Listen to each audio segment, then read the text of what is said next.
What's up, First Thing First listeners? It's your boy Shay Sharp, co-host of FS1's Undisputed. I wanted to tell you about my new podcast, Club Shay Shay, where we always do something before two something. Each week, I sit down with a guest for a drink and conversation, and as host and proprietor of Club Shay Shay, I've welcomed in esteemed guests such as Snoop Dogg, Floyd Money Mayweather, LeVar Ball, Isaiah Thomas, just to mention a few. Whether I'm talking to an athlete, a musician, an actor, or a lifelong friend, Club Shay Shay is a place where people share inspiring and motivational stories about their journeys to prominence. The new episode drops every Monday on Apple Podcasts, Spotify, or wherever you get your podcasts. Subscribe to Club Shay Shay now and make sure you never miss a new episode. Now, back to First Things First.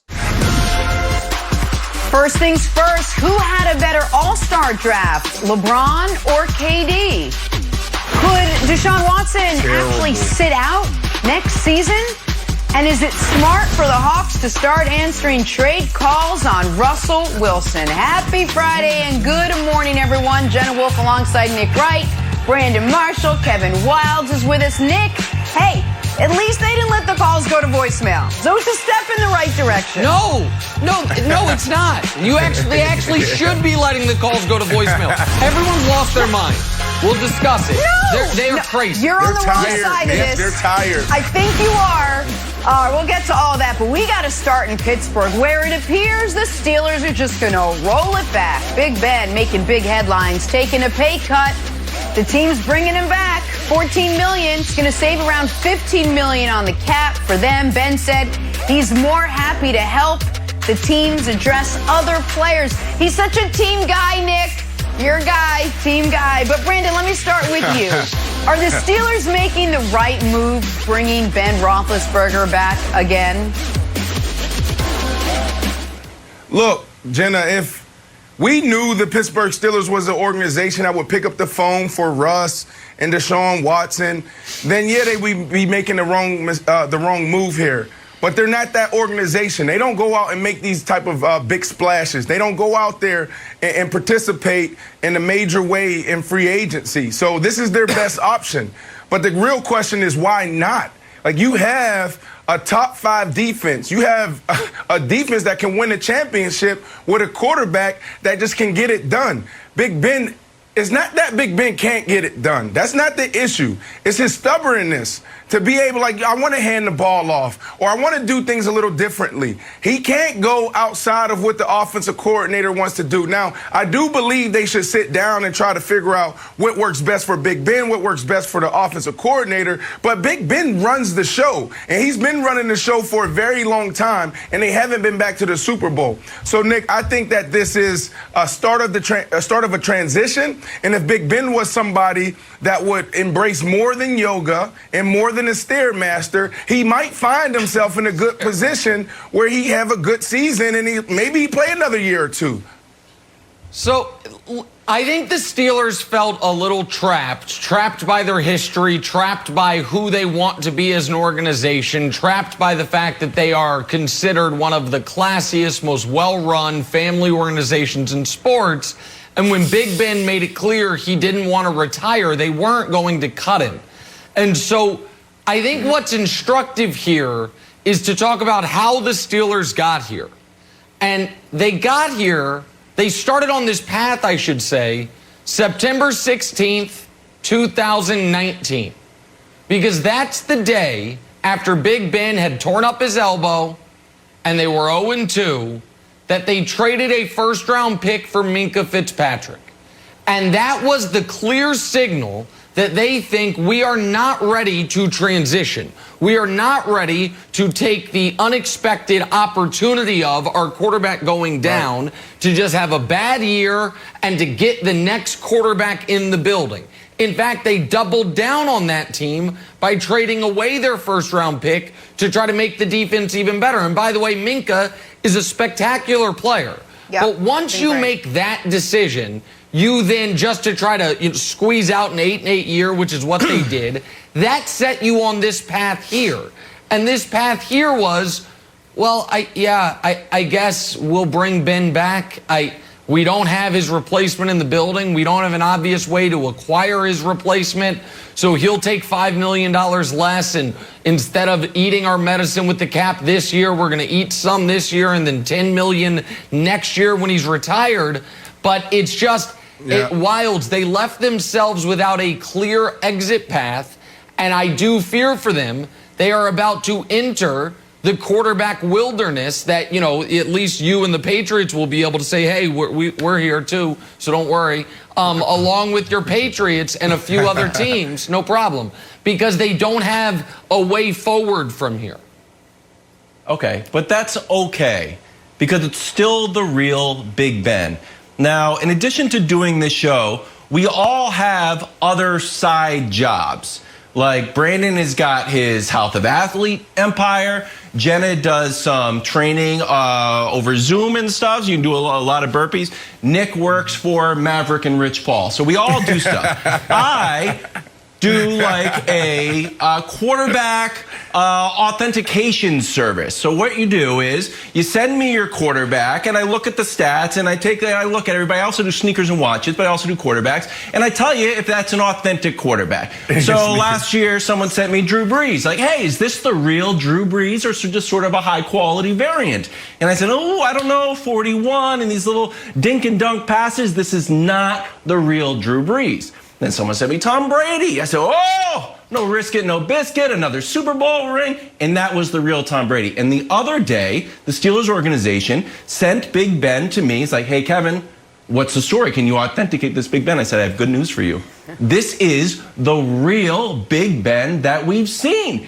Threw for 608 passes, second most in his career. Led the league in passes per game, led the league in completions. And you're like, oh, but can he win? Yeah, went 12-3. So I am okay with the Steelers signing Big Ben, Nick. It makes sense. It's still the real Big Ben. It's not Broncos Peyton Manning. It's not Drew Brees, even though he might come back with that pushing that sled in that parking lot. I feel good with the Steelers signing Big Ben, Nick.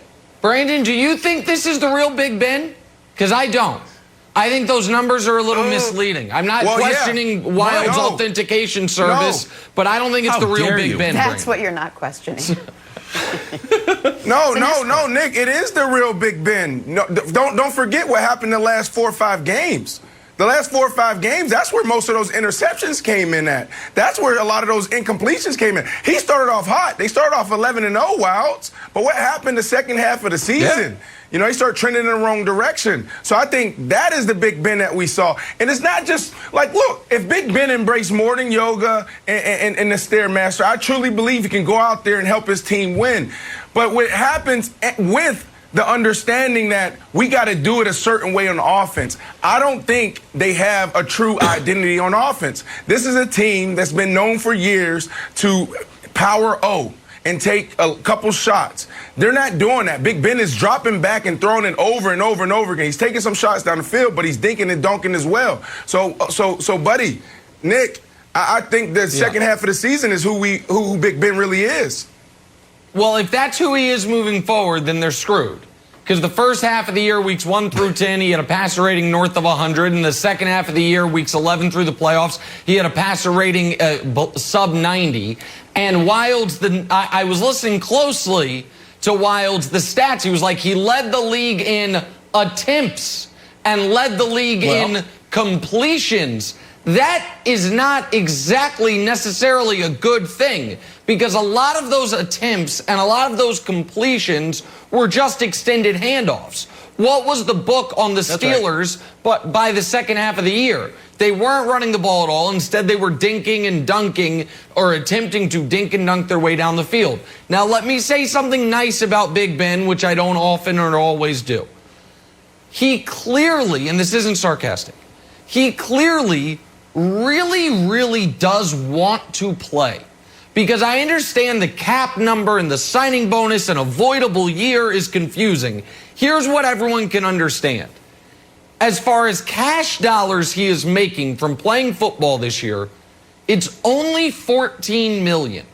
And for one of the 5 highest paid guys in the history of the NFL to sign up for another year, getting paid the least he's been paid for any year in a decade, I think does show he really does want to try to go out on different terms than the ones he would be going out on from the playoff loss against the Browns.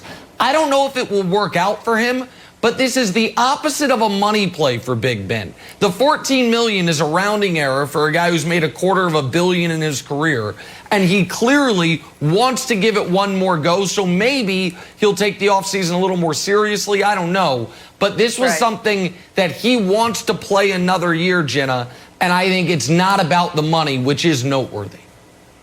All right, again, Big Ben signing coming back for year 18 in Pittsburgh. Also, I'm not sure how much yoga Big Ben is actually doing. Maybe elliptical, but I know that the yoga body. Hey, Sunday, don't miss your chance to win $10,000 of Clint Boyer's money during the NASCAR Cup Series race. It's at Las Vegas. Download the Fox Bet Super 6 app. Pick 6 outcomes in Clint's free Stage 2 contest. Your shot at $10,000 guaranteed prize. For more, you can always head to the Fox Sports app. We got a break. Much more First Things First right after this.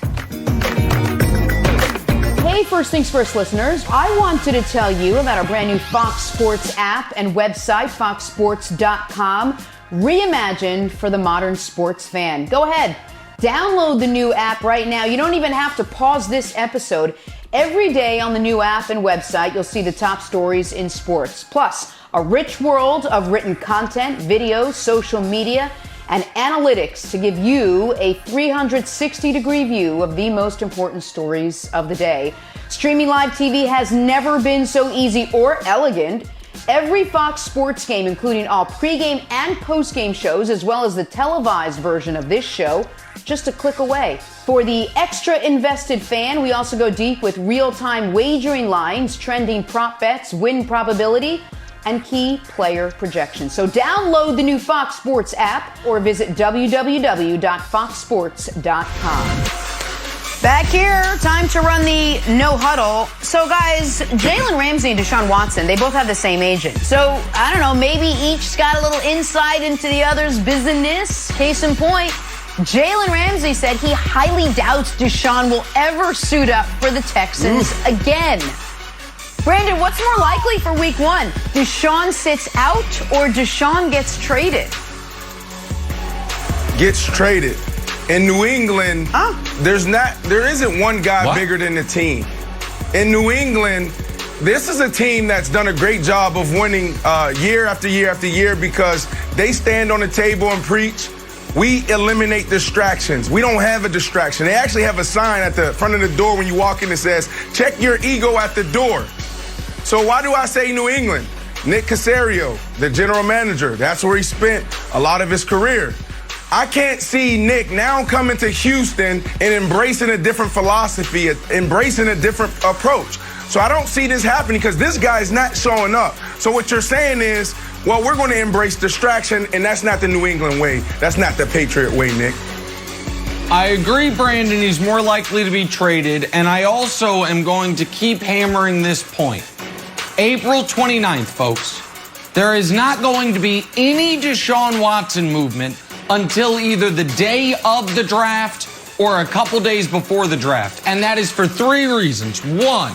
Reason number 1, with Russell Wilson, the story getting bigger and bigger and bigger, Houston absolutely wants to wait and see if Russell is traded because that then sets the floor for compensation because Deshaun is as good as Russell and way younger and on a better contract. Reason number 2 that they are going to wait until the draft is because then you will have more clarity about what players you like, how much you like the quarterbacks, and maybe the most important and underrated reason is this. You're only allowed to trade draft picks 3 years into the future. So right now, the best a team could offer the Texans is 21, 22, and 23 first-round picks. Once the draft starts, that kicks into 2024. So if you're talking about getting 4 first-round picks, it's not even allowed by league rules until April 29th. So I do think Deshaun's getting traded. I do not think it's going to happen until we are at the draft, Wilds. You know what? That's a great take. But if I was Nick Caserio, I wouldn't be able to wait, Nick, because the Texans have no first-round picks, no second-round picks. They have to start planning on pick number 67. And it's just a boring draft room. Like, you just like fantasy draft. Like, hey, who do you want? Oh, let's see. Let's figure out, our big board, 67. Let's just wait, 67. Meanwhile, the Dolphins have got 3, 18, 36, and 50. And the Jets, not going to the Jets, Brandon, but just to get you excited, have 2, 23, 34, and 66. So I'm Nick Caserio. I'm still sort of like I'm starting to return voicemails. How about that one? I'm not letting everything. Hey, by the way, go ahead. Wild, I'm sorry to interrupt you. At pick 67, you know who I think they can get? Who will still be there? Rudy Gobert. I think Rudy Gobert is going to be available at pick 67. So if they I think he's still going to be on the board. I think he's still on the board. It's a little early for shots to be fired to Utah. We'll get to that portion of the show, Nick. On to Cleveland now. Baker and the Browns talking contract extensions already, but the Browns GM said he won't use Carson Wentz as a cautionary tale when it comes to signing his quarterback to a big deal, a big extension. Brandon, you agree or disagree with that strategy? I agree, Jenna. And Nick, hear me out here because I don't want to sound like a walking contradiction. You know I don't believe in Baker Mayfield. But when I'm comparing him to Carson Wentz, look, it's a better situation. You know, Baker Mayfield is a better situation. It's a different situation. They have a different makeup. The reality is the guys in Philly, they didn't like Carson Wentz. I mean, I can go back to when he signed his first big deal. And he flew his guys in, and he didn't want to pay for the Sprinter van to get him to his Texas estate. I can go back to just how he handled the situation and said it's either me or Jalen Hurts. So in Cleveland, they like this guy. I don't know why, but they like this guy. You know, Juice really likes playing with him. Okay? So you can't really compare these two different situations, different makeups. All right, first of all, what a great, juicy nugget that he wouldn't pay for the Sprinter van from the airport to the estate. I love that nugget. Somebody clip that and aggregate it, please. Brandon Marshall says Carson Wentz too cheap to pay for Uber Black. Thank you. All right, here's the thing, and I also don't want to sound like a walking contradiction, but I think they should use Carson Wentz as a cautionary tale, not because Baker's not awesome. He is awesome. But you should look at the Wentz and Goff situations and what happened to those teams, and you should contrast them to the Mariota, Jameis Winston situations and what happened to those teams, the Titans and Bucks, teams that waited versus teams that were a little trigger happy. And you need to ask yourself this question. Are we 1,000% sure about Baker? I'm 98% sure, not 100% sure. So I would. Your best take ever. I'm not saying I wouldn't sign him to an extension, but I wouldn't preemptively sign him to a record-breaking extension. And if that's what Baker wants, by the way, I feel the same about Josh Allen, and I feel the same about Lamar. If any of those guys want record-breaking contracts, I need to see it for one more year. If you want to meet me in the middle on a deal, then we can get something done now. So I do think they should learn from the mistakes of others, Wilds. Okay. Resident so GM? A few things. One, Andrew Berry was in Philadelphia, so he saw Carson Wentz up close. And here's why I think Baker's struggles bode well for him. He's been through the fire. He's had a bunch of coaches. He's had the losing season. Carson Wentz's cautionary tale is like, Nick Foles won the Super Bowl. I'm feeling a little bit insecure. And then you draft Jalen Hurts, and then I sort of fall apart. Granted, his offensive line was bad too. But the fact that Baker has gone through so much adversity makes me feel very confident. Now, the aliens thing, Jenna, does that give me more confidence in Baker or less? For another show, I'm trying to think more. If you feel that confident in yourself, you're like, you know what? I saw aliens. Boom, I believe in myself. I think that bodes well for him. It is bizarro world. Brandon's like, hold off, or Nick's like, hold off. Brandon's like, pay him, and you're talking about UFOs giving you more confidence. I can't handle it. We're moving on. On to Baltimore now. Ravens proposing a new overtime rule. The rule is called spot and choose. So one team picks where the ball starts. The other team picks whether to start on offense or defense. Ravens think this involves more strategy. It minimizes the impact of the coin flip. Yeah. All right, Brandon. You win or out on the Ravens spot and choose idea. Well, you did a good job of laying that out because I definitely was confused. Didn't know what the hell was going on. Look, this is too much. Let's not overcomplicate football. You know, flip a coin, figure out who gets the ball. I like the adjustment we just made a couple years ago. So, Nick, I think they're overcomplicating this thing, and hopefully they're not getting other people to buy into this. I'm out. Nope, this is a great idea. It's a brilliant idea. Anything in sports that involves more utility for people like me and less utility for superstar athletes like Brandon, I am all for. You know what? So this is a great idea. Also, by the way, Ravens and Jenna Wolfe, this will help you. This is a excellent parenting strategy. Jenna has a 5-year-old and a 7-year-old at home. If they were ever allowed to have dessert, which they're not, maybe on like the summer solstice, here's what happens. There's one piece of cake. They have to split it because Jenna doesn't let them have any sweets. Who's going to get which piece? What are we going to do? One split, one It's the chooses. I cut. It's the I cut, you choose strategy. You choose. That's all it is. You cut it. I get to pick which slice. You are then inclined to make it as fair as possible. So Kevin Wildes, Right, if it's Brandon. 2034 and your Patriots are finally back in this playoffs and the Chiefs are going for ring number 8 and we get overtime of the AFC Championship game and the Chiefs say, hey, we're going to spot the ball at the 8-yard line. You want offense or defense? You trust your team, Jared the Javelin, in year 14 to go 92 yards? Or do you think you can stop Patty Mahomes from going 92 yards? It's fascinating. It's a great proposal. Okay, I love it. Yeah. Go ahead, Wildes. I love it as well, but here you sort of showed your cards because you're the kid in high school who was like, oh, extra credit assignment. You want this to go through because you want to like get in with all the other, football analytics guys. It's like, we figured it out. It's always the 12.5 yard line. Yeah. You always do it, and you always take the ball. So the idea that would be super fun, I think, would eventually go away as the, Brad Pitt of the Moneyball world would just You know figure what's it out. also fun, Wildes? You know what it allows us for? Don't mess up the On a game. sleepy Monday morning or a Friday morning after a Thursday night game? Another thing to criticize coaches for. I'm all for it. Add more things we can second guess coaches for. Let's do So it. you want Do to it, add Wolfe. another thing for us to study? No. Yeah. Yes. Yeah. Yeah, let's do it. By the Yeah. way, Ravens need 24 yes votes to make that a new rule. 23 because Nick's is going to make sure his counts. Let's head out west to Seattle. Is it a smart move for the Seahawks to answer trade calls on Russell Wilson? Is it? I don't know. We'll find out next. First things first. Go to voicemail. Hey, First Things First listeners, it's Charlotte Wilder here to tell you about my new podcast with Mark Titus called the People's Sports Podcast. It comes out every Thursday, and Mark and I take one of the big stories of the week, and then we go off on tangents you never saw coming. This might mean that we start talking about the Dodgers winning the World Series and end up wondering if Knicks fans deserve happiness. Or begin with LeBron's greatness and end up drafting our ultimate beer league softball team made up of old athletes. Whatever it is, the only rule of the show is that it has to be fun and funny because these days we could all use as many laughs as we can get.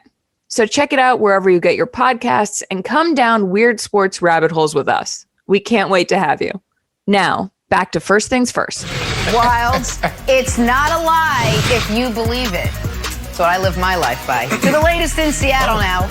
We know Russ is frustrated. We know he's listed teams he'd be willing to play for. But up till now, we haven't heard much from the Seahawks themselves, except that they're getting annoyed with how Russ is handling all this. Well, now a report that the Seahawks are actually taking calls on a Russell Wilson trade. What is happening? Brandon, what message does this send? Yep. Woof. All right, well, first, this isn't unfamiliar territory for the Seattle Seahawks and the Russell Wilson camp. They've taken calls before. This is just the first time it's come out publicly. I think a couple years ago when he was out, in training camp, throwing the ball around on the baseball field, they were like, you know what? We might consider this. We might need to consider, should we pay him so much money and then now we got to turn around and break down our defense? But they end up making the right decision.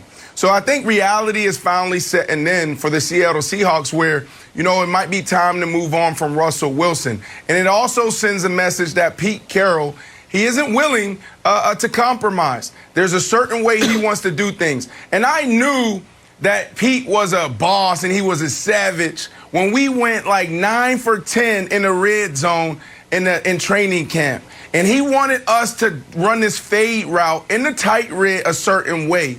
And then after practice, he said, Russ, Brandon, come here. And we sat there on the side, and I'm trying to explain to Coach, like, Coach, we just went 9 for 10. Russ wanted a certain way. Pete Carroll sat there and listened for 30 minutes.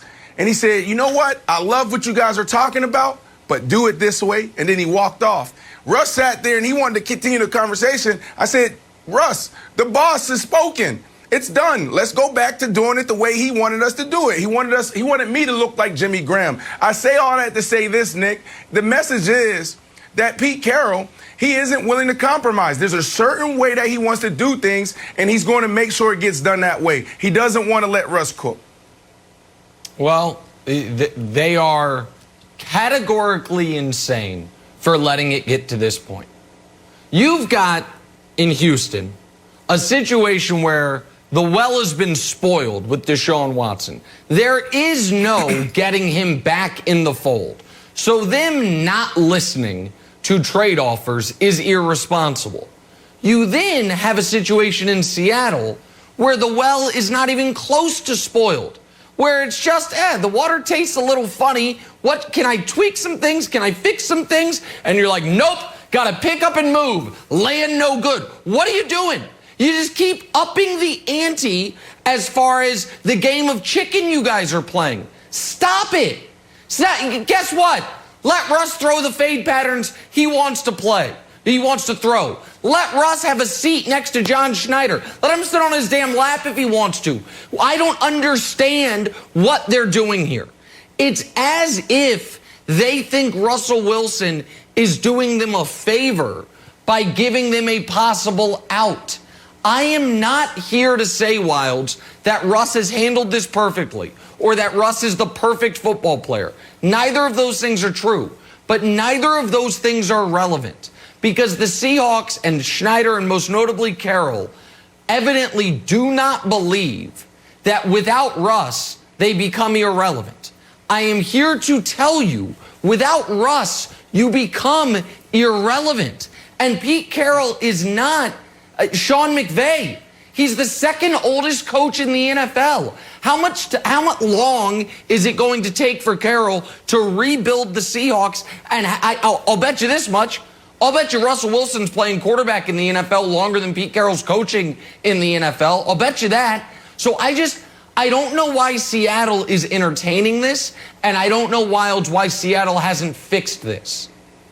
So I agree with you 100%. I'm shocked that Seattle is entertaining it. I think you can just look over at Bill Belichick and Tom Brady. It's like, what happens when we lose an elite quarterback? You go 7-9 and no one cares about you. But I also don't think there are a bunch of fools in Seattle. So I did a little brain exercise with our trusty, rusty researcher, Dusty. And what could they possibly be thinking? And Nick, I know you're a resident GM, but I'm going to steal your hat for a second and be like, is this just all about Russ's money and Russ's cap hit? And we know that he only made $600 grand of a cap hit when they won the Super Bowl. But now he's due 17% of the cap. He eats it up. We know Matt Ryan and the Falcons are going nowhere. We know that, the Packers are doing a similar thing, trying to plan for Aaron Rodgers, but they were great. Still big cap hits. And then when you look, since the salary cap started in 1994, only a handful of times these guys gone to the Super Bowl. Now look, I think they should keep Russ. Nick, as our resident GM, do you think that Seattle is looking at these graphics and being like, look, the numbers don't lie. He's not Tom Brady. We won the Super Bowl when he was making about $1 million. We should move on. He only gets the cap. No, because I don't think that. Because I think Brandon keyed on the moment. If that's how they felt, then they should have traded him 2 years ago before they gave him the money. His value was just as high as it is now. If they felt like this is going to be Lamborghini prices and we're going to treat it like a four-wheeler, well, then just get 7 four-wheelers. And so Jenna, Once they paid him, they said, we're fine with this. And I don't think it's about the money. I think it's about power. I think it's about the amount of power they will or will not give up, Jenna. All right, let's take a little turn, play draw in a blank. A report came out that Russ kind of likes the idea of playing for the Chicago Bears, citing their emergent offensive line, the head coach Matt Nagy, the Chicago market. So let's just play this out. Assuming that he does get traded, assuming that for whatever reason the Seahawks decide they want to move on from Russell Wilson. Russell Wilson on the Chicago Bears, Brandon, would be blank. Woo! Legit contenders. And Nick, you can bet on them again. I know you liked this team last year. If Russell Wilson enters into this organization, they will be the real deal. You have Akeem Akers, you have Khalil Mack, you have Kyle Fuller. Those dudes need a quarterback. Remember what happened last year, Nick? They weren't playing well. Yeah. And then all of a sudden, Trubisky came in and started playing good, and then the defense started playing good. He gave them hope. So what do you think Russell Wilson's going to do? Legit contenders is the answer. Oh, listen, the Bears, if they got Russell Wilson, would be the best team in the NFC North. But given where the Bears are drafting and what they are able to trade, if the Seahawks trade Russell Wilson without getting a clear quarterback replacement in return, it will go down in the annals as an all-time sports gaffe. It won't quite be the Babe Ruth trade, but it'll be on that list of secondary contenders of what are the worst trades ever. So I think he would be amazing with the Bears, but I can't imagine the Bears can come up with a package that is attractive to the Seahawks Wilds. Okay. Jenna, Brandon, Nick, people of Chicago, I think we are all being played with these Bears reports. I think all of these Bears reports are just aimed at the Raiders. And they're like, oh, Bears, the more Bears talk we hear, like, oh, looks like the Bears are getting hot. It's not. It is a subterfuge just for the Raiders to up their ante. That's your old Kevin Wilde theory. Don't get excited about the Bears. I think like it's all Raiders all the time. Okay, thanks, Brandon. That's interesting. That's interesting. It's a very interesting one. Let's take a sharp left and get to the NBA. Nick's got some NBA medals to give out. Talking another Russ. Russ Westbrook, he went for 27 and 11 last night. Big win for the Wizards over the Clippers. But sorry, buddy, no medal for Mr. Westbrook. Nick, who you got? Russ also had the game-sealing offensive rebound off a missed free throw to steal a win against the Clippers, but didn't make a medal stand. Oh, Jimmy Butler did. Jimmy, 29 and 9. Now listen, I understand the Pelicans didn't have Zion, they didn't have JJ, so the Heat are supposed to win that game, but Jimmy makes the medal stand for I think only the second time all year. Silver medalist. One of the least talked about very good players in the league. SGA, Shai Gilgeous-Alexander. By the way, bad job by Nick Wright's pyramid not having him on there. I should have had him on that bottom row. I apologize, SGA. He saw he wasn't on the pyramid. He responded with the 33-8 performance there. And then a gold medalist, Dame time. Once again, crushes folks in the clutch. 44-7. Damian bleeping Lillard. I love him. Brandon loves him. Jenna loves him. Wilds, for some reason, has never believed in him. But on this show, for the most part, that's true. For the most part, we believe in Dame time. Damian Lillard with the goal. All right. Wilds, who just missed the cut? Well, speaking of Dame, look at this. When LeBron drafts Dame, he's like, it's Dame time. But then he touches a little bit before his watch. That's not how it goes. Savvy move from LeBron with the enthusiasm that Dame shows that it's Dame time. He would break his watch. So he's like, no, it's Dame time, but it's over here. It's almost like, a top of the hand time. I'm not going to actually touch my watch. Smart move from LeBron there. That is a take only Wilds could pull off. The old 3 centimeters in front of the watch.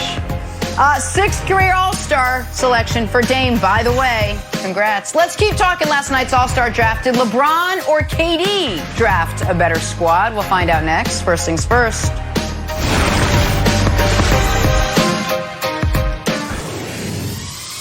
Hey, March 10th through March 13th, the Big East tournament tips off at MSG. Will Villanova take the conference crown? Will Creighton or Seton Hall rise up? Or will a Cinderella team emerge? Catch all the excitement on Fox FS1 and the Fox Sports app as always. Back here, first things first. So the NBA All-Star Draft took place last night. LeBron James, Kevin Durant, your team captains.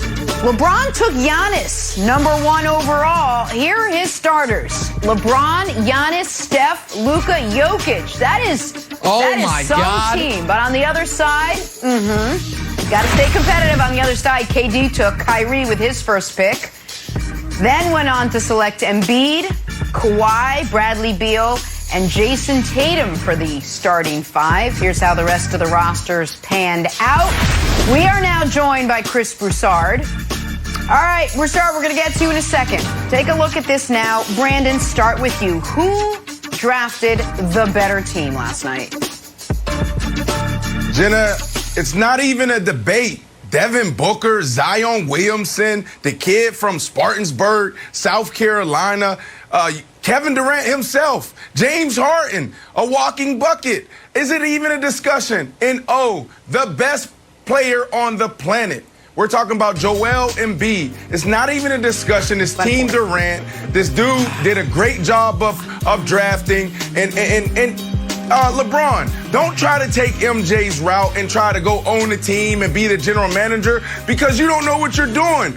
This is the first person you take is Giannis? Come on, Giannis right now, he can give you one thing, and that's just drive to the bucket. That's it. That's all he's going to give you is drive to the bucket. That's it. So, Team Durant. Insane. Well, look, I knew Brandon was going with whatever team Joel Embiid was on. I think he's going to start talking about Embiid in the GOAT conversation pretty soon. But hey, look, Colin Cowherd and I, we did our All-Star draft a few days ago, and my team was very similar to Kevin Durant's, except one exception.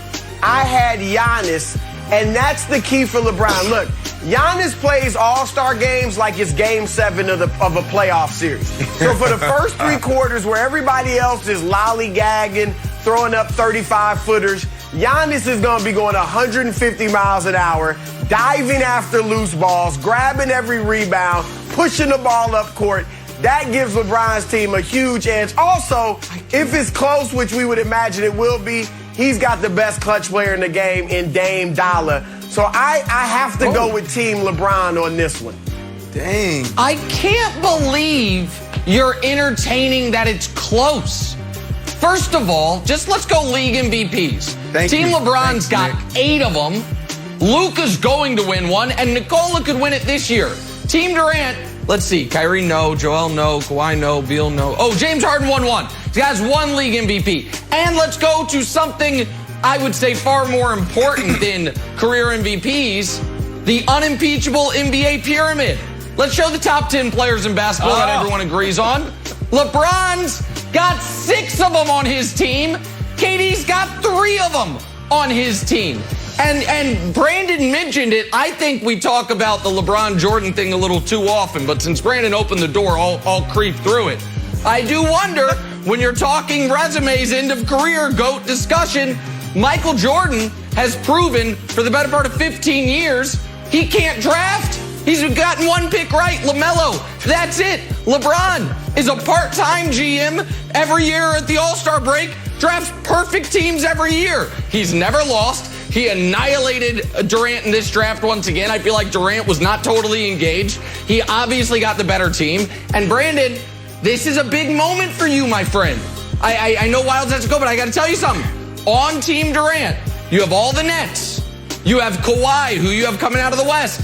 And you have best player alive, Joel Embiid. So it shouldn't even, Sunday night should be a blowout. Shouldn't even be a contest. Oh, no. Team Durant should just walk all over Team LeBron. No, it's going to be a game. Those guys don't want to play. You know South Carolina. No. I'm just saying. I'm not giving you an edge on this. It's an all-star game. Beat it.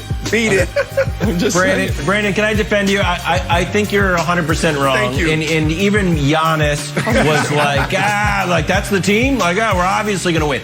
But savvy move from Durant here. I don't think Durant's even trying to win. It's like, my first pick, Kyrie. I'm going to take Kyrie. And then when I don't pick stars, you know what else? That? James Harden. Pick all your teammates is the savvy move. Smart move by Durant. So you might not win the All-Star game, but it's better for team unity. I like the way Durant picks. Boom, pick, clap. All right, Brandon, we talked about Joel Embiid. He's your MVP leader right now. So tell me this, why wasn't he drafted till 4th overall last night by Kevin Durant? Brandon, should Embiid be insulted that he fell so far? No, he understands what's going on. There's a lot of hate. There's a lot of politicking right now. You know, LeBron James, he's conceding. If he picks Joel Embiid, he's conceding that Joel Embiid is better than him because this is the #1 guy off the board. And then Kevin Durant did the right thing by taking his guy, Kyrie Irving. Let's go back to last year. This is just fuel on the fire. He shouldn't be offended. He should be motivated, and this is going to motivate him. When you overlook him for Defensive Player of the Year, when you overlook him for MVP, what happens? He becomes Hakeem Olajuwon. He becomes Shaquille O'Neal. He becomes LeBron James and Steph Curry all in one. That's what this dude is giving you this year. So keep disrespecting him, and you're going to motivate him to do what he's doing, become the best player on the planet. Wow. My goodness. All right, anyway, Joel Embiid can't be mad at Durant. Of course, as Brandon said, he's going to take his teammate Kyrie Irving first. He should have a beef with anybody. It's got to be LeBron. But LeBron is playing mind games. Look at LeBron's team. It's the more cerebral crew. He's got Chris Paul. He's got himself. He's got Steph, Luka, Jokic. And he is the king of it. He's playing mind games.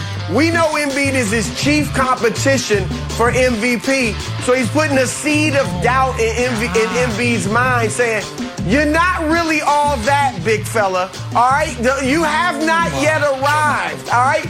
I'm not even drafting you first. And he knew Durant was going to take Kyrie, so he's like, you're the 4th best player in the world without me and KD in the conversation. He's sending messages to Embiid to plant a seed of doubt in his mind. Smart move by the king. This is so good. First of all, it's drafted 4th, but it's actually really 6th because LeBron and KD can't draft themselves. So Brandon's best player alive, according to his colleagues and contemporaries, is 6th.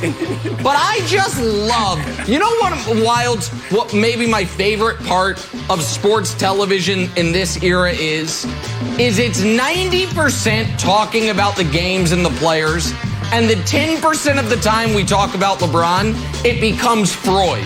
It's like, well, actually, let me get into his psyche here and explain to you the machinations of the Machiavellian king. He's playing every game this year, not because he's paid to play basketball, but because he sees on the horizon Kareem Abdul-Jabbar's scoring record and Michael Jordan's 5 MVPs, and that's what he's worried about. And let me tell you why he picked Giannis and Steph instead of Joel Embiid. Not because they're better, but because he's trying to plant a seed of doubt in his competition, even though for this to be competition, he would have to make the finals and this and that. Okay, I just love it. We all turn into amateur psychologists when it comes to LeBron. You know what I think LeBron did? He's like, hey, it's an all-star game. Giannis has one move, it's a dunk. You know what there's a lot of in all-star games? Dunks. You know what's also fun in all-star games? Steph shooting 40-footers. I'm going to go with him as well. You know what's not fun in all-star games? Joel Embiid's free throws. That's strategy. Fun. Not interested. Not interested. Strategy. He's the biggest strategist the game has ever seen. Here's a cerebral move that LeBron made I'd like to ask you guys about. The last 2 guys left to select in the All-Star draft, both Utah Jazz players. You got Donovan Mitchell and Rudy Gobert. As it was happening, I could hear Nick laughing from like 100 blocks uptown. This despite the Jazz having the NBA's best record. Take a listen to LeBron on those 2 being the last couple of picks. Gobert goes to Team LeBron. Listen, before we get... I just want to say something because there's no slander. There's no slander to the Utah Jazz, but you guys got to understand. You guys got to understand, just like in video games growing up, we never played with Utah. Even as great as Karl Malone and John Stockton was, we would have never picked those guys in video games. Never. LeBron. That's disrespectful, Go man. ahead. You have the floor. Man. Your moment. Listen, folks, I'm just very proud that I was one of the first people brave enough a week and a half ago when folks were like, don't look now, but the Jazz could be what? To say nobody believes in the Jazz. Nobody cares about the Jazz. They're not a particularly likable team. And folks are just trying to prove their basketball IQ by being like, oh my God, the extra passes from Boyan to Ingles, they just make the hair on my arm stand up. You've got maybe the least likable star in the league in Gobert. You've got Donovan, who's a really nice player, nice enough to be the 23rd pick of an all-star draft. He's a nice player. And you got a team nobody believes in a city, by the way, nobody likes. So, of course, this is where they're going to be drafted. It makes actually a lot of sense. And you don't have to apologize for anything. Utah. My question, Broussard, is this. How big would they have to have expanded the field for Gobert not to go last? If it was a 45-player draft, does Gobert still go last? I say yes. I mean, listen, that's what it is. Come on. We all know it. Look, we all know it, Broussard. I got to admit, I understand Gobert going last because in this type of game, an all-star game where it's all up and down, all three-pointers, what's he going to do? So I get that, but Nick, you can poo-poo my take all you want. LeBron is still playing mind games. Utah, you think you're all that? You got the best record in the league? You actually think you're going to take us down in the playoffs? You're not that good. In fact, you got the two worst all-stars in the league. So take that. Then he doesn't only diss the Utah Jazz's current stars, he disrespects Karl Malone and John Stockton. Yes. They haven't been so disrespected since Jordan in the finals. I mean, my goodness, LeBron throwing shots. The one that shocks me, though, I will say this. Donovan Mitchell, I get Gobert going last, but Donovan Mitchell can ball. All right, especially in an all-star game, he'd be throwing down some nice dunks. I think that was major disrespect for Donovan, not so much for Gobert, other than when LeBron said, I need height. Let me get Sabonis. That was a shocker. Brandon, I think he you're was 100% just throwing right. haymakers at these dudes. Brandon, I think this is going to backfire on the entire league if the Jazz take this as an insult, which it is. The last time Donovan was insulted, by Shaq. You know what? You're not a superstar. Okay, by the way, run off a bunch of wins. Now we're the best team in the entire league. Actually worked. Here's the other thing. The records in the NBA All-Star game. Anthony Davis, and some of them are too far. Anthony Davis scored 52 points. No one scored 52 points. The blocks record is 6 by Kareem. Gobert, if you don't want to be disrespected, there's a bunch of easy layups, easy dunks. Just be like, you know what? When I'm in the game, no dunks anymore. You want to shoot threes, that's fine. But no dunks by the Staples Tower. Try to get that blocks record.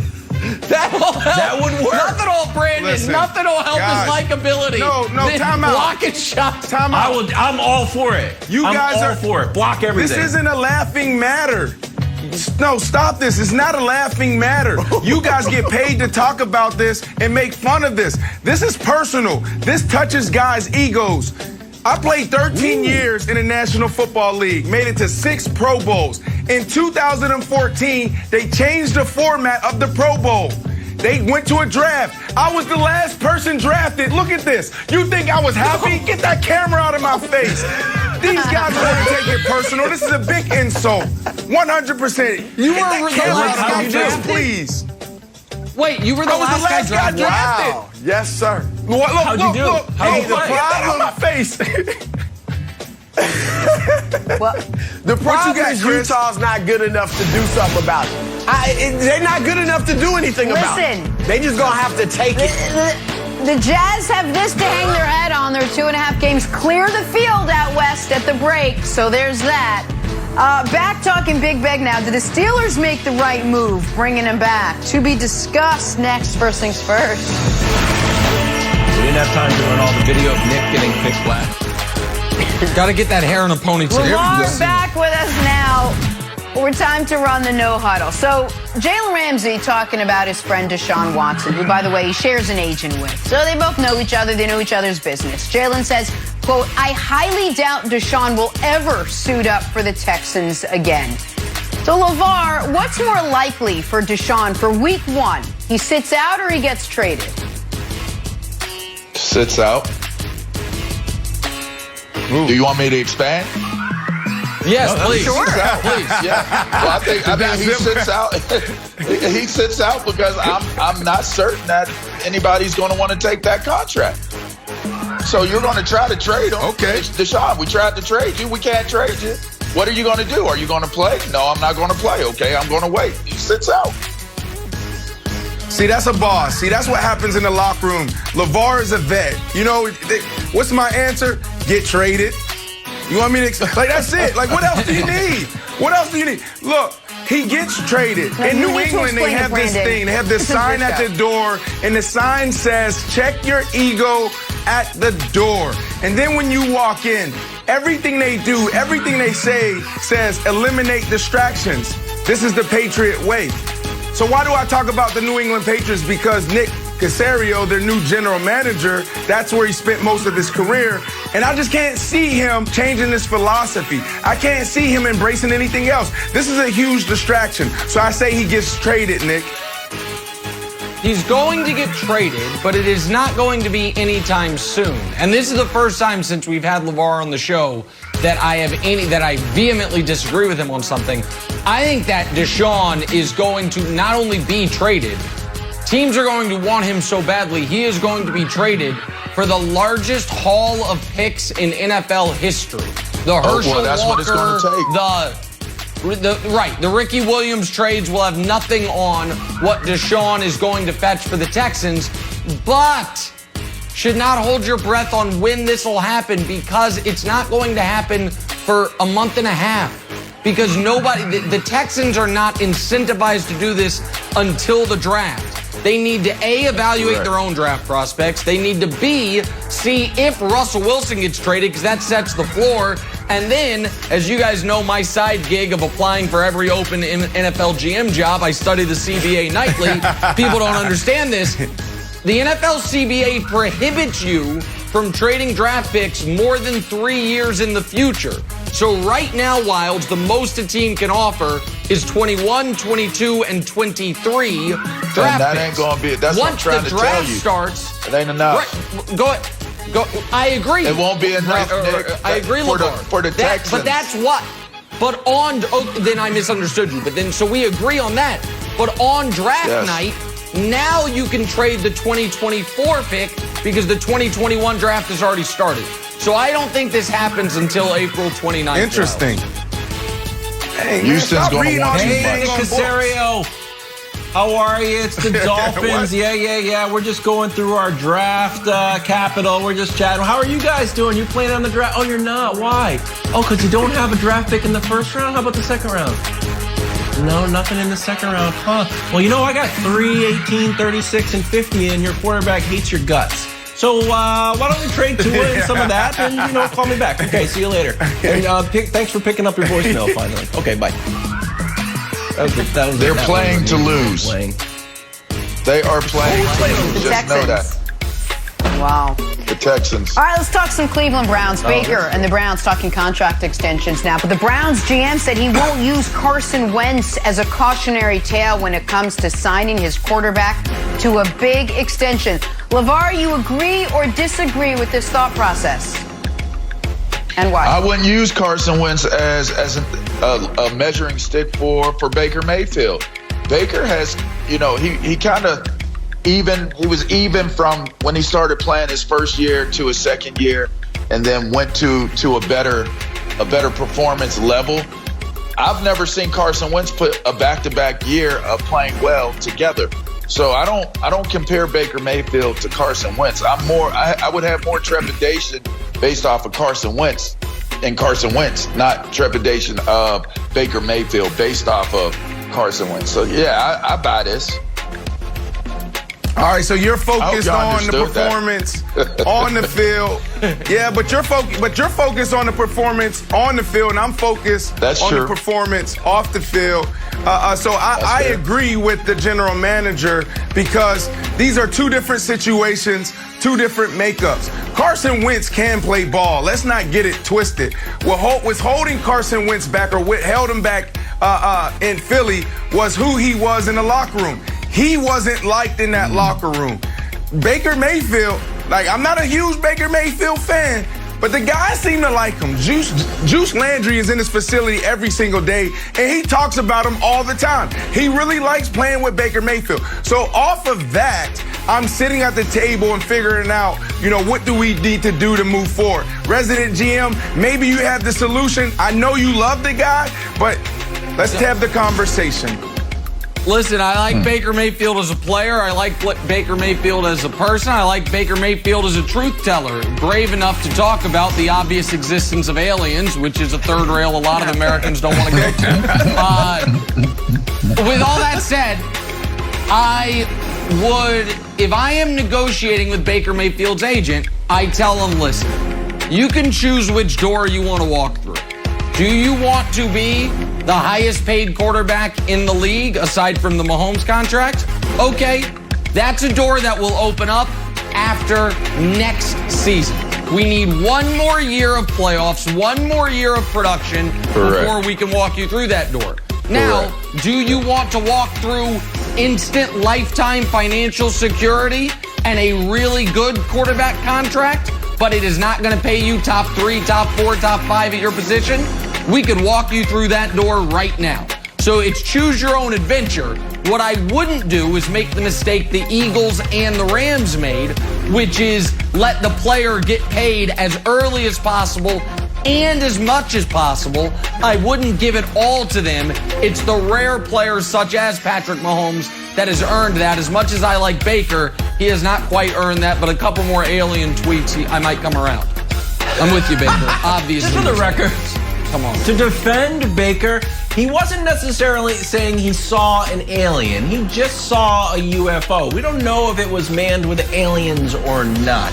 I want to see one more year out of Baker. I want to see Stefanski's sophomore year. I know we've seen Baker for a long time. He's had 4 coaches. Tom Brady's only had 2.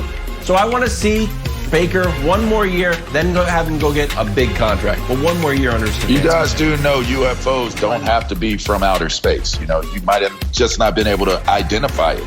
You guys do know that, that's right? Exactly right. UFO means unidentified. No, I don't know that. Unidentified. We know that. It could have been somebody in one of them squirrel floating suits. It could have been anything. He just didn't identify what was flying, and it was an object. Could have been a guy with a flashlight. I'm confused. On to Baltimore now. Oh, my goodness. Ravens proposing a new overtime rule called spot and choose. So one team would pick where the ball starts. The other team picks whether to start on offense or defense. Ravens think this involves more strategy, that it minimizes the impact of the coin flip. Nick, you in or out on this? Oh, Jenna, you know the answer. Your old buddy Nick Wright is all the way in, and I'm going to convince LeVar Arrington because during the break, LeVar basically did. I'm going to give you a quick version of what LeVar did during the break. Nerds, stupid nerds. Making football worse. So I'm gonna. So here, exactly right. That's what LeVar did. So if people don't understand, let me explain what it is. Then let me convince LeVar. What it is this: it's a Chiefs-Ravens playoff game.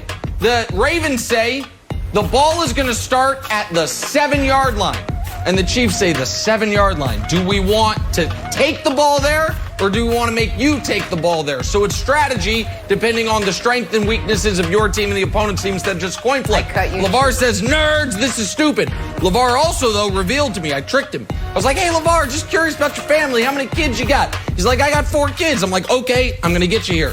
Kids arguing about there's only one piece of cake left. We got to split it, 2 of the kids. How do you fix it, LeVar? You tell one of the kids. You eat the cake cut it, and don't the give other one chooses any of them. No, okay, well, that's one way to do it. You're a bigger guy, you can do that. But what you do is the you cut, I choose philosophy, which incentivizes all parties to be as fair as possible. I want to cut it right down the middle because I don't know what side I'm getting. So I'm selling you on it. Tell me I'm right, LeVar. Come on, tell me you're with me. You're totally me and wrong. Jim Harbaugh. You're totally wrong. I give that cake to the dog if they're going to fight over that last piece of cake. I'll give that cake to the squirrel out front before I let them fight over that cake. And the same thing stands here for this rule. I think it's a silly rule. It's a corny rule. Just keep it the way that it is. Kick it off. Play the game. Unless you're going to do it like college, where you set them up at that certain yard line. You get 4 downs. They get 4 downs. And see who wins. Like, come on. Come on. Hey, That's a corny rule. Too much going on here for me. Don't overcomplicate this. It's almost like this conversation. What's going on? You're talking about UFOs before we go into this conversation and unidentified, identified. That's what this is to me. Can we just keep it as is? It's not broken, so don't try to fix It's not broken. Oh, it's interesting if you're saying it's not broken. I think everyone's trying to find a way to make overtime more interesting. So, look, I don't think it's going to pass, Nick. We're running into a lot of opposition. I think it could pass maybe in a few years. This is the weather balloon, and right now it's failing pretty horribly. Yeah, good idea, guys. All right, time now for Put a Grade on It. So, LeVar, you've been through the draft process. You know the grind. You got picked second overall. Look at this. Yesterday, at Brandon's House of Athlete Gym, in an effort to prove my point that age is just a number, our guy B. Marsh casually benching 225 16 times. LeVar, put a grade on Brandon's bench press. Oh, man, that's like extra credit, A+, man. Listen, first of all, I love what he's doing. I love the House of Athlete. I love what he's got going on there. Secondly, those Olympic weights, you know this, Jenna, they're pretty intimidating. It's harder to lift Olympic 225 than it is those regular, thinner 225 plates. So I thought that's pretty impressive. 225 that many times. Thank you. Yeah, he's strong. That's strong. Awesome. Here's the problem. Brandon, I was ready to give you an A+. And then, about 32 minutes ago during a commercial break, this is what I heard. Oh, my chest hurts so bad today. I can't even walk around. Oh, I'm in such pain.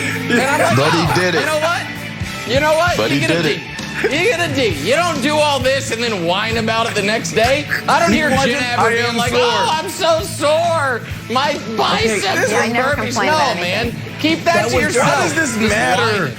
It's so That good. was during the break. Come on, give Brandon, the guy what was your some goal? props. Give him some props. Was your goal 20 and you came up 4 short, or was your goal 15 and you exceeded it by 1? My goal has been 20 since 2006 when I was coming out for the combine. I went to the combine in Indy. I hit 19. Went back to my pro day and I hit 19. So I thought, really, to be honest, I was trying to hit 10 because I haven't done this in months. I just been doing like the big Ben Roethlisberger workouts, Stairmasters and yoga. That's what I've been doing. Hold on. Yeah. Jenna, I'm sorry. Real quick, everybody, before America sees this on the internet, real quick, put your bets in on Deontay Wilder right now. Because Deontay Wilder in that fight against Brandon, he ain't doing only 16, buddy. He ain't doing only 16 of these. I'm telling you right now. I'll give him 10. Speaking of Big Ben, the guy's taking a pay cut. Are the Steelers making the right move, bringing him back? We'll have that next. LeVar, thank you so much. It's always great having you on. Thank you for having me, guys. Great job, LeBron. March 10th through the 13th, the Big East tournament tips off at Madison Square Garden. Will Villanova take the conference crown? Will Creighton or Seton Hall rise up? Or will a Cinderella team emerge? Catch all the excitement on Fox, FS1, and the Fox Sports app. Always fun. Time now for stories to start your morning. Sponsored by Ram Trucks, built to serve, and we head to Pittsburgh. Big Ben Roethlisberger taking a pay cut to save the team, around $15 million on the cap as those dollars get pushed into future years. Big Ben coming back at least for another year. He said this yesterday, I'm more than happy to adjust my contract in a way that best helps the team to address other players. All right, Brandon, start with you. Are the Steelers making the right move bringing Ben back? Well, look, they're making the right move because they're not the team that's going to pick up the phone and call Houston for Deshaun. They're not the team that's going to pick up the phone and call Pete Carroll, the Seattle Seahawks, and Snyder for Russell Wilson. So it's the right move for them because there's nothing else out there that's better.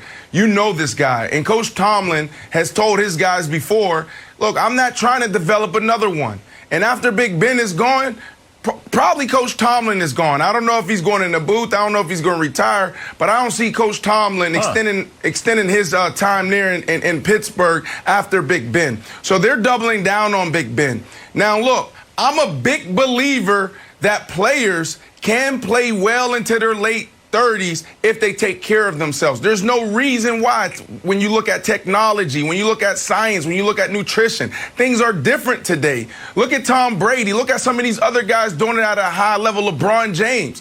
But Big Ben can get this done if he's just going to embrace a Stairmaster workout in yoga. So if Big Ben changes his ways, he can find himself in a good position after this year where he actually leads his team not only to an 11-0 start, but also leads his team deep into the playoffs, and they can potentially contend because they have the defense to do it. And they say, maybe I'll go another year. Maybe I'll go another 2 years, because what I'm doing now, I'm embracing that TB12 method, and it's working for me, Nick. So that's fascinating, because it's not just last year that Big Ben broke down at the end of the year. And forget the year he popped his elbow in week 2. 2018, he was healthy all year. Weeks 1 through 10 had a passer rating of 103.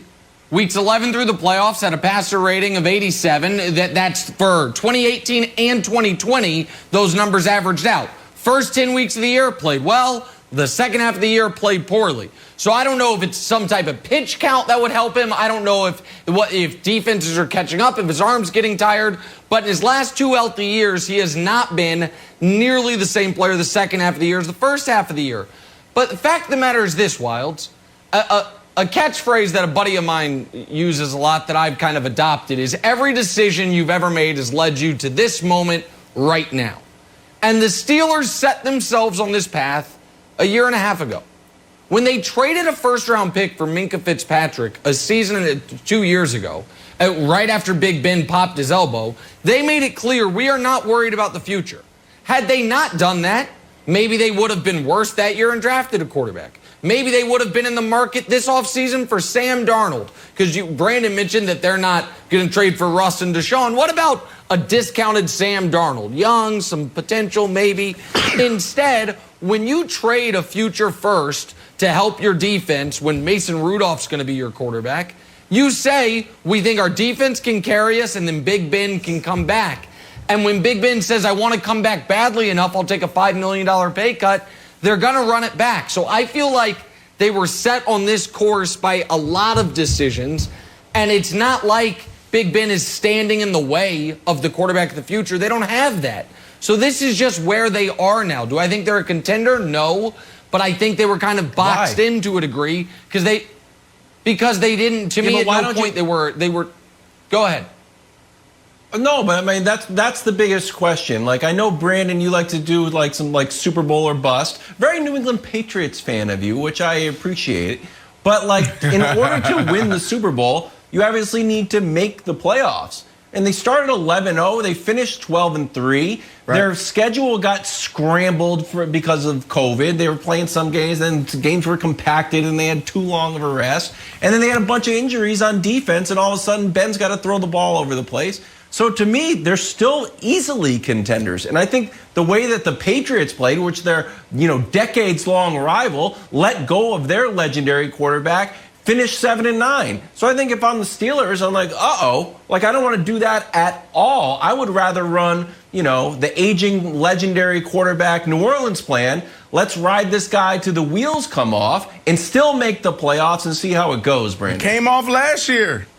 Wilds, they came off last year. When you start 11-0 and you finish the season the way you did, it did more than happened than the wheels falling off. The whole damn car broke down. You can't just replace the wheels and think you're gonna be okay.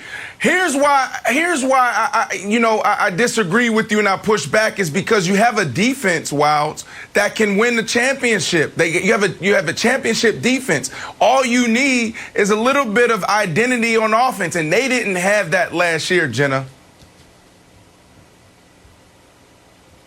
Well, and can I jump in before we move on, Jenna? Just before we move on quickly, I think Brandon, let me put a name on the type of quarterback you're talking about. It's a name Kevin Wildes likes a lot.